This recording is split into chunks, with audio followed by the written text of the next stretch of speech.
¿Qué onda, locos? Welcome back to the Kickback podcast presented by the District Pub and Kitchen. Today, I am interviewing our number 12, Ricky Ruiz. Hey, Ricky, how are you? Good, how are you? Good. Thank you for joining us today. We're really excited to get the chance to talk to you. This episode, if I'm not mistaken, should be coming out, I want to say a week or two after our Sacramento Republic game.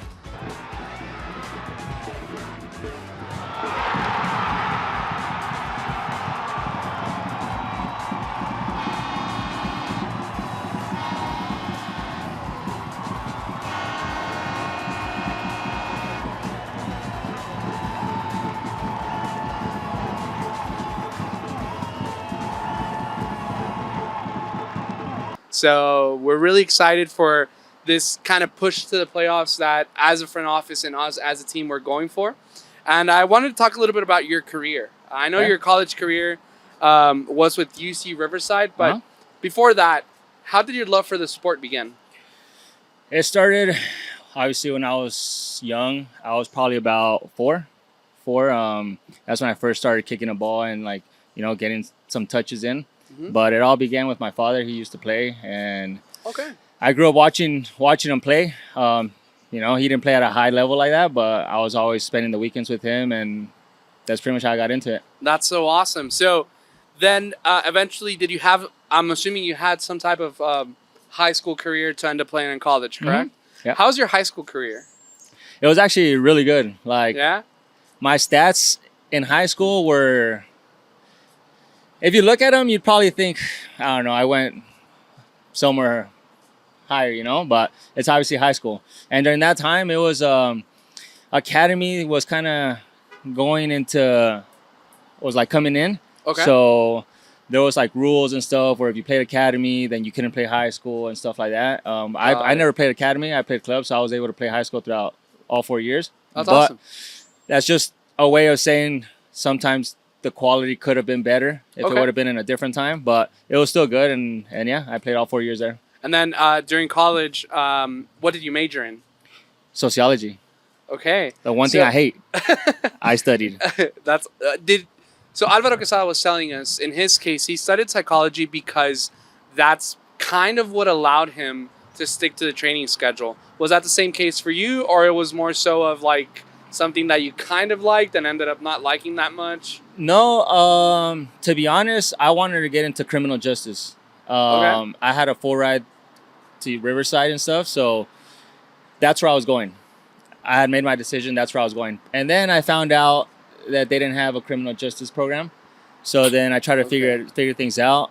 I'm a math person. I'm definitely not a reading and writing person. Okay. But once I got there, sociology was the closest I could have gotten to criminal justice. It was sociology with the focus in criminology. Okay. So then that's why I chose that route. But yeah, I ended up liking it, but not as much as I would have preferred. Okay. And how has that benefited your career? Because in Alvaro's case, right, he was also mentioning for him, psychology was very helpful in just trying to be in the right mindset and exercises for you to kind of not be distracted by all the noise that sometimes happens in the soccer life. So in your case, has there been any benefits from the sociology major in your career?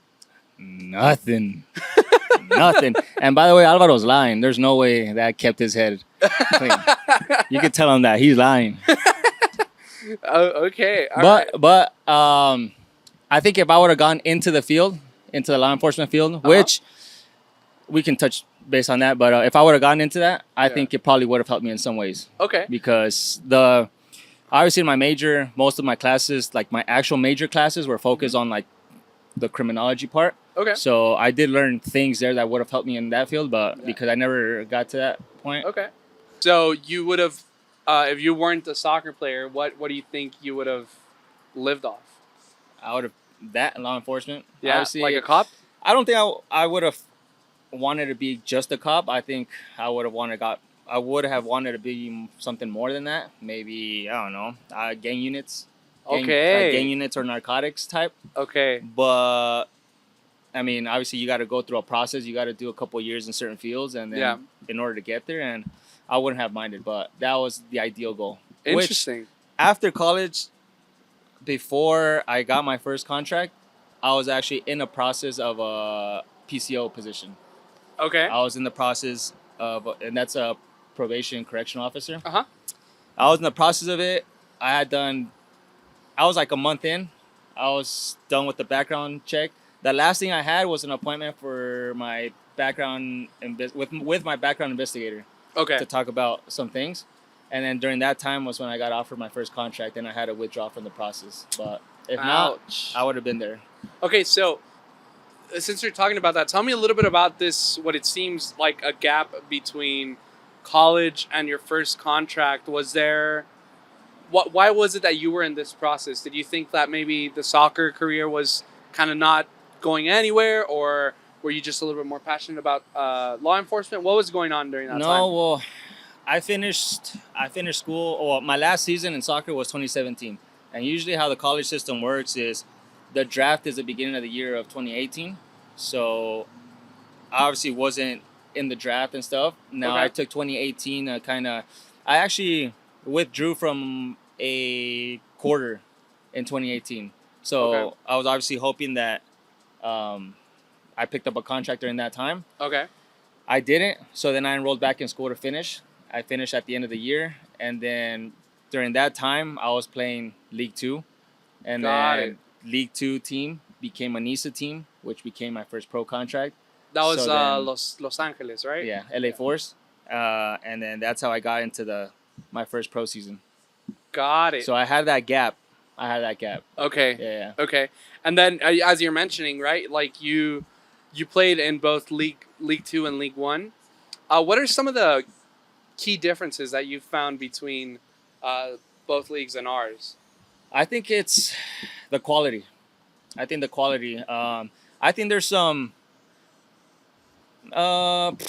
differences in speed, but like in our league, because the quality is higher, the speed isn't as much as it is in other leagues. Interesting. Yeah, Okay. because I think obviously they're all good levels. They're all high levels. I don't take anything away from that. I just think in general overall, teams in League One and in League Two wasn't professional, but in NISA or like League One, there's quality players there. But there isn't as many quality players on one team as there is in Championship. In Championship, you have on average more quality players than you do in those leagues, and I think you run a lot because you don't have the ball a lot, but it's also a transition game where that's where the speed kind of comes into place. But I think the biggest difference is the quality. Okay. All right. And during this, a little bit after that, you end up playing with RGV, Rio Grande Valley FC, and that is your first championship Yeah. team, correct? Yeah. Talk to me a little bit about your time in RGV. To be honest, it was nice. It was my first time in Texas, my first time in championship. So when I came in, it was kind of like, okay, I just came off a very good season in League One. So it was one of those where it was a challenge that I think it was a time for me to take, and I thought I had earned it. When I was there, the first season we qualified to playoffs. The second season we didn't, but I think overall we had a good team both years. It's just the quality was good, in our league and the conference and stuff. So, and we made it one year, we didn't the other, and I think in general overall I can look back and say it was a good time. There was some of your current teammates and coaching staff that you met over there at RGV, correct? Yeah. But in investigating and such, we kind of found out that you've been basically playing with Rob Coronado for like 15 years, something like that. 18 years. Okay. Since I was 10, So- and now I'm 28. That's wild. How did you guys start playing together? So originally I contacted the team the club that he was in. At that time, he was playing with Olders. And so then when I got to that team, he wasn't there yet, but he came shortly after. But yeah, it was a team that wasn't close to me. It was about like an hour commute every time. So it was tough, but essentially I got to that team. He went down back to like his age group, and that's how we ended up there. Looking for your next go-to spot? The District Pub and Kitchen has 3 convenient locations here in El Paso and mouth-watering daily specials you do not want to miss. Food, drinks, and the perfect vibe only at the District Pub and Kitchen. Now back to the podcast. That's awesome. How many teams have you guys played at together besides that? So we played club team from 10 till we were 18. Wow. Till we went off to college. Literally, Okay. the whole time. Different colleges. Different colleges, but same conference. Okay. But same conference. So we still played against each other. We're still around each other, you know? That's like crazy. we're always at that point now we're competing against each other, Yeah. obviously for the playoff spots. And it's funny because usually our school and their school would like at some point always met in like playoffs if we both made it, you know? Okay. And then from there we went separate ways. He went straight to championship. I took a different route.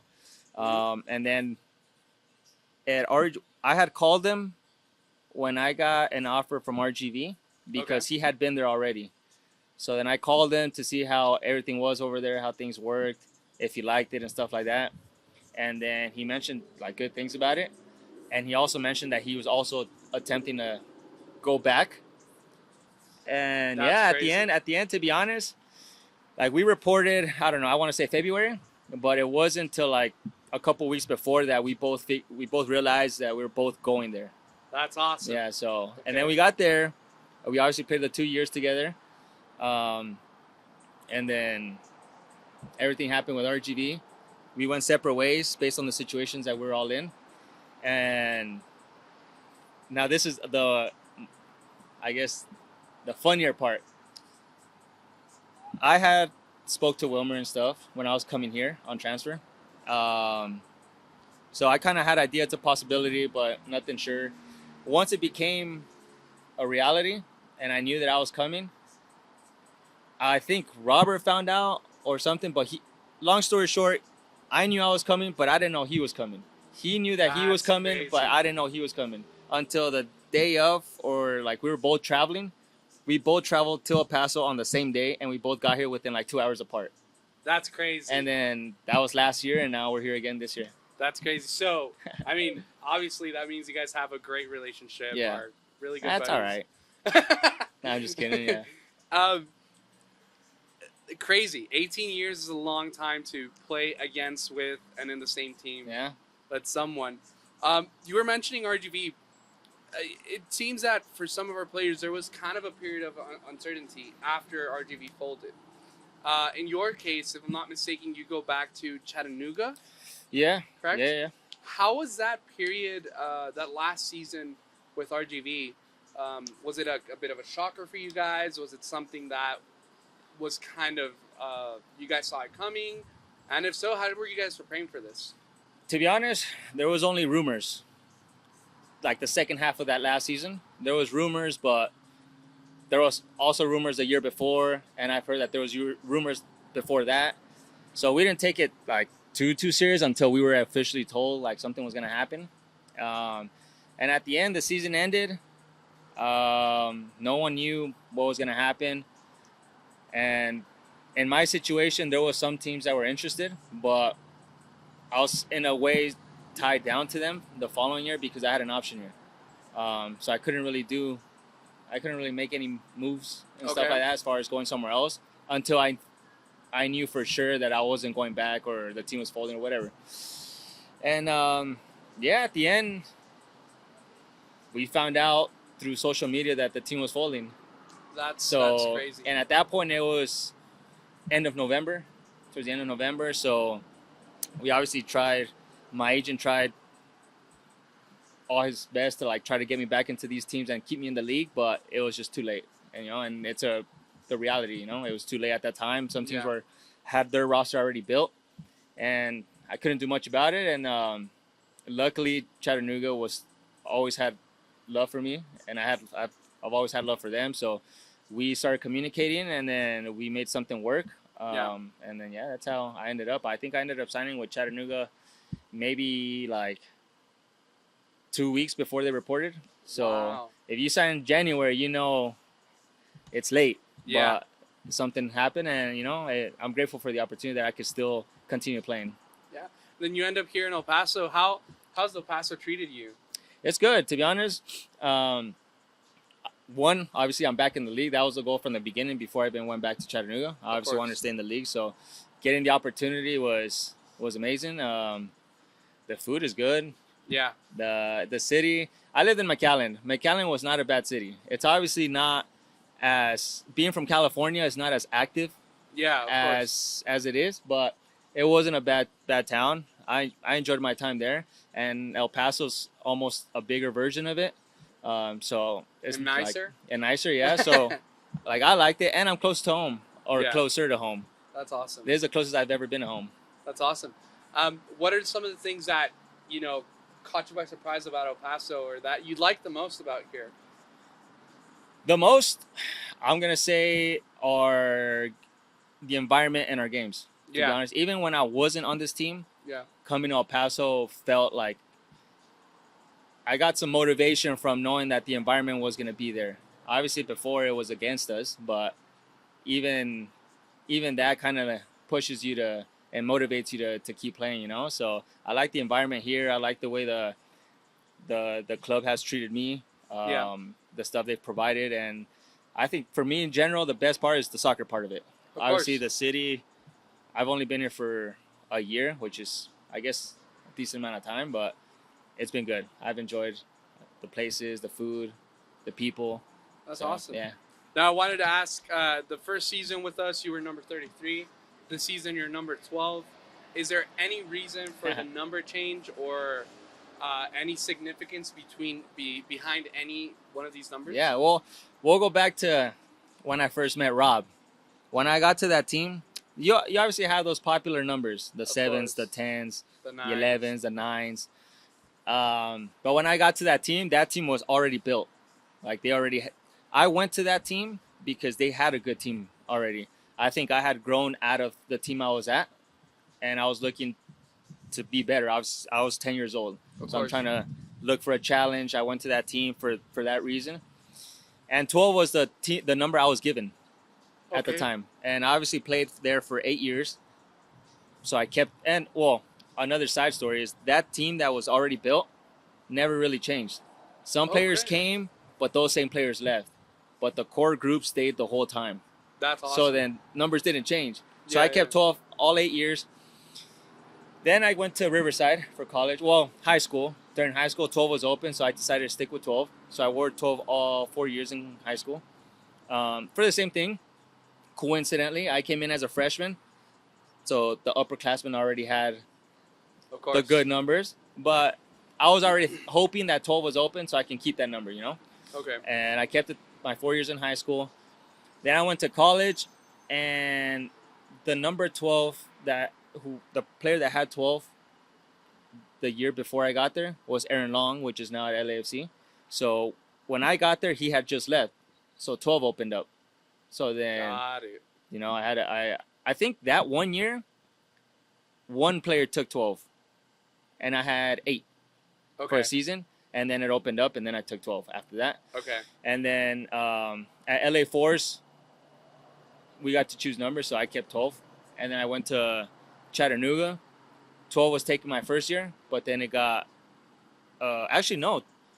12 was occupied the year before I got there. Okay. And then when I got there, he took 9. The player that was number 12 took 9. So then 12 was open. So I'm like, 12. I'm going to take 12. Yeah. So, like, I ended up having 12 my whole career. That's awesome. So when I got here, 12 was open. Well, a couple of days before I got here, 12 was open. When I got here, Steven Rivas had taken 12 like 2-3 days before. So then I got 33, and then now this year I changed it back to 12. That's awesome. Yeah. So speaking about teammates and such, and to wrap up, I'm going to give you names of your teammates, and then you're going to tell me the first story that comes to mind. And if there's something that is an inside joke or whatever, we'll ask you more questions about it. Are you ready? Let's do it. All right. Jamali Wait.